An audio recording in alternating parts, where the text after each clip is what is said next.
Xin chào các bạn, rất vui được gặp lại trên kênh Mẹo Vặt Cuộc Sống. Hôm nay mình chia sẻ cách tách những cây lan hồ điệp con từ trong chậu chuyển sang môi trường mới, sẽ giúp cho những cây lan hồ điệp nhỏ như thế này phát triển tốt hơn ở môi trường bên ngoài. Và cách thay chậu của mình rất là đơn giản và dễ, đó chính là sử dụng vỏ sưa dừa.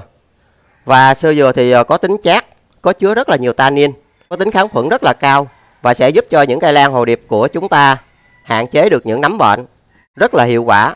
Các bạn xem thấy hay nhớ like, chia sẻ và đăng ký kênh ủng hộ giúp mình. Đây là cây lan mà mình đã chăm sóc bằng nước đường. Thì hiện tại cây đã phục hồi và phát triển rất tốt.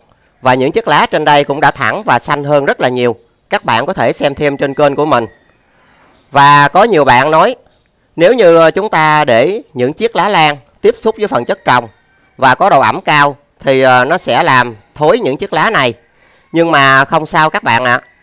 Vì đối với lan hồ điệp, khi chúng ta chăm sóc tốt thì rễ chính là miệng ăn, và nó sẽ hấp thụ dinh dưỡng và nước.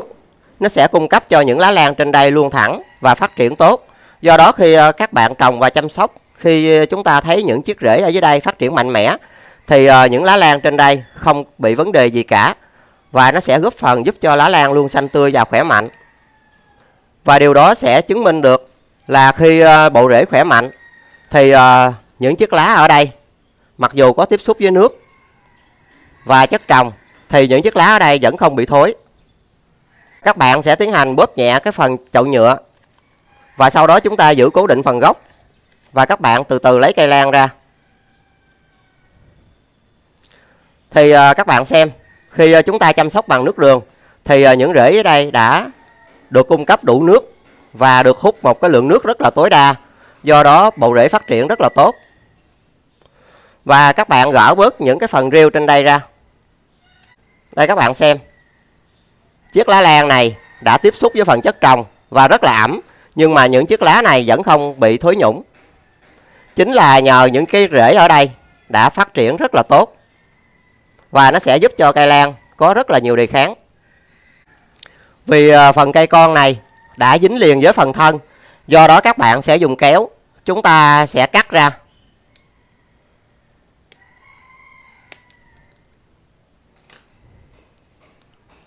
Rất là đơn giản và dễ. Thì phần cây lan này các bạn sẽ đem ra trồng riêng. Và chúng ta sẽ cắt bỏ những rễ hư. Còn những rễ tốt như thế này thì các bạn nên giữ lại để giúp cho cây lan khi chúng ta tiến hành sang chậu mới nhanh phục hồi hơn. Và vì trong đây đã có một cái lượng rêu giữ ẩm cao rồi thì chúng ta sẽ sử dụng một chậu rất là thoáng để các bạn tiến hành trồng. Và chúng ta sẽ đặt cây lan vào chậu. Sau đó các bạn sẽ dùng sơ dừa và chúng ta sẽ bỏ vào xung quanh. Và với cách làm đơn giản như thế này thì cây lan của các bạn sẽ hạn chế nấm bệnh và nó sẽ giúp cho cây rất là nhanh phục hồi.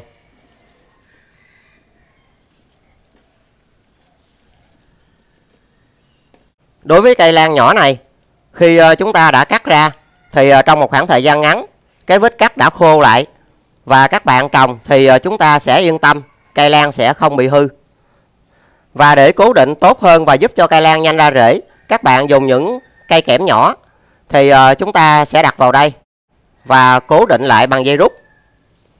Đã được cố định như thế này thì cây lan rất là nhanh ra rễ.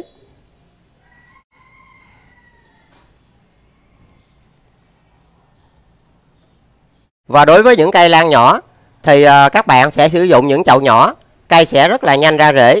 Và chúng ta sẽ cho một ít sơ dừa vào phần đáy chậu. Sau đó các bạn sẽ đặt cây lan vào đây. Thì chúng ta sẽ cho sơ dừa vào xung quanh. Và cách làm đơn giản như thế này sẽ giúp cho cây lan sẽ được cố định trên phần chậu, không bị rung lắc và sẽ rất là nhanh ra rễ. Sau đó dùng một ít rêu, chúng ta sẽ đặt vào phần gốc, giúp cho chậu giữ ẩm và cây sẽ nhanh ra rễ hơn. Tưới nước cho chậu cây và chúng ta sẽ đặt chậu cây ở nơi mát hoàn toàn. Khi nào mà các bạn thấy những cái phần rễ dưới đây mà đã nhú ra thì chúng ta sẽ cho ra ánh sáng từ từ để cây tập làm quen và thích nghi với môi trường mới tốt hơn. Và trong quá trình thay chậu như thế này, các bạn có thể dùng nước vo gạo mà mình đã có chia sẻ trên kênh để giúp cho cây lan nhanh phục hồi và lấy lại cân bằng, đồng thời sẽ giúp cho cây nhanh ra rễ hơn. Vì những chất có trong nước vo gạo là những chất hoàn toàn tự nhiên, do đó những cây lan của chúng ta rất là dễ hấp thụ. Và đối với lan hồ điệp thì các bạn hạn chế tưới vào ban đêm, vì nước sẽ còn đọng lại trên những kẽ lá và sẽ sinh ra nấm bệnh gây hại cho cây. Khi chúng ta tiến hành thay chậu và giữ ẩm tốt thì những chiếc lá trên đây rất là cứng cáp và xanh tươi. Còn những chiếc lá non khi mới ra thì rất là bóng và phát triển rất là nhanh.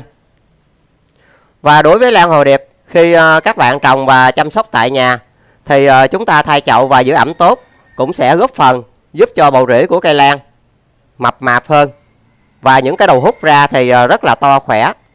Do giữ ẩm tốt thì dưới những lớp xơ dừa, rễ của cây lan đã bắt đầu phát triển. Thay chậu đúng cách thì trong một khoảng thời gian ngắn, trong chậu cây đã xuất hiện rễ mới rất là nhiều, và điều đó sẽ góp phần giúp cho cây lan sinh trưởng và phát triển mạnh hơn ở môi trường bên ngoài, vì đề kháng ở trong cây lan đã được lấy lại. Vậy là mình đã chia sẻ cho các bạn cách tách những cây lan hồ điệp con sang chậu mới để cây dần thích nghi với môi trường ở bên ngoài hơn, và sẽ giúp cho các bạn sẽ có được những cây lan lá to khỏe và cây sẽ nhanh ra rễ mới với một cách làm vô cùng đơn giản và dễ. Đó chính là sử dụng vỏ sơ dừa có tính chát và có chứa rất là nhiều tannin, do đó tính kháng khuẩn rất là cao và sẽ góp phần giúp cho những lá lan của chúng ta luôn xanh tươi và hạn chế được nấm bệnh rất là nhiều. Và video mình xin tạm dừng tại đây. Yêu quý mình các bạn nhớ like, chia sẻ và nhớ nhấn chuông để tiện theo dõi những video mới nhất mình sẽ tải lên cho các bạn xem. Còn bây giờ thì xin chào và hẹn gặp lại các bạn ở những video tiếp theo. Chúc các bạn thành công.